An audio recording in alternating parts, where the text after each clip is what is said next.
Hi friends, I'm so happy that you're looking into this material and learning about successfully meditating and the importance of meditation in the quality of your life in terms of achieving peace, in terms of achieving prosperity, even making more money, and things like people even tell me that their sex lives improves when they learn to meditate because they become calmer.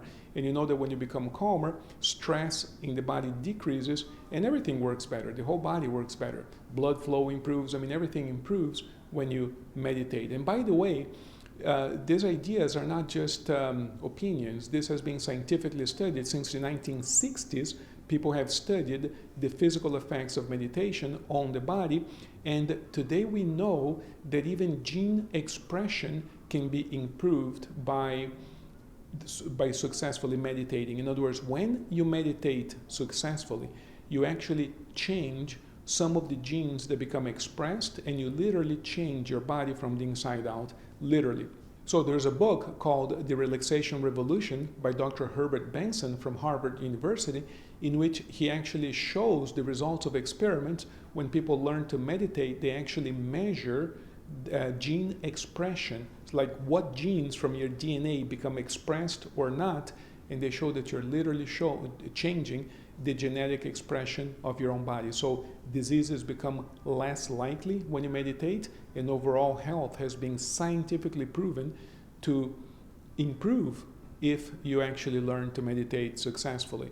In addition to stress reduction, which by itself improves the quality of your life by far. So today, I want to share with you something really important, which is the notion that the mind operates at different levels.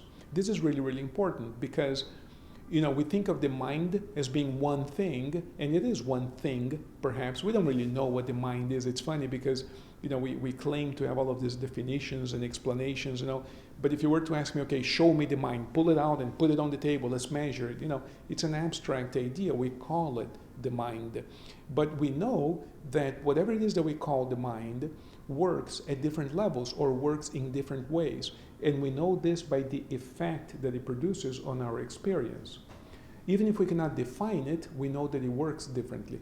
For instance, when you're being very rational and very exact about something, you're using what we call your rational or objective mind, also known as your intellectual mind. You're being very exact.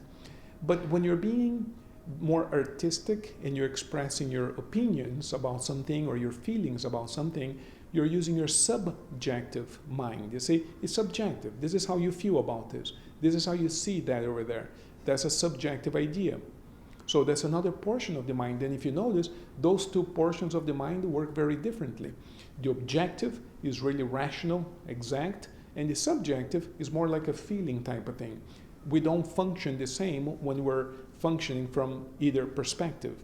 Now, there's a big barrier there. We call this the limen, in other words, the threshold between conscious and unconscious. And we say this because we are aware or conscious both of our objective mind and subjective mind. In other words, you know what you think about something and you know how you feel about something. You know that, meaning you're conscious of it. But there's also this other thing that we call the unconscious. There are other parts of our minds that we're not aware of. So when we cross that barrier into the unconscious, we say that the unconscious is itself divided into two portions. There's a portion of our unconscious which we call the subconscious mind, which is essentially an archive and an intelligence that has to do with my entity. In other words, if I go into my own subconscious mind, I connect with my own past, my own future, my own thoughts, my own feelings, but stuff that I was not previously aware of, but that pertains to me as an individual.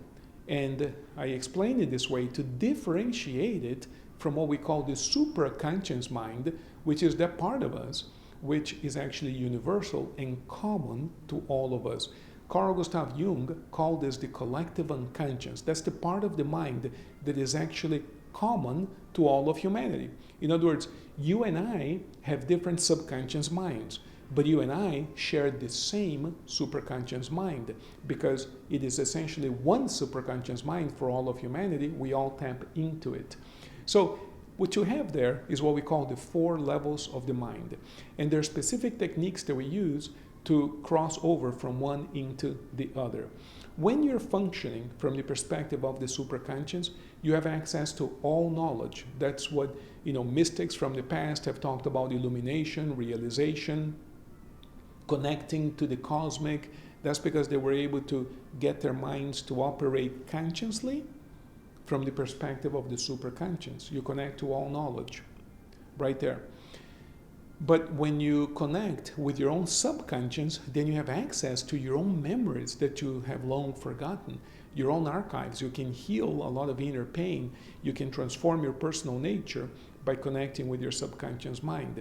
And there are different techniques, as I said, that we use for each, and you can learn them all, because these are things that we can all learn, because after all, it is your mind. You might as well use it in any way that you choose to use it. So I hope you got something from this video. As always, ask questions, because if you ask questions, I would love to answer them. And by you asking questions and me answering them, we actually engage in a form of dialogue that is really fruitful, because we all learn and grow together. Thank you very much, and blessings.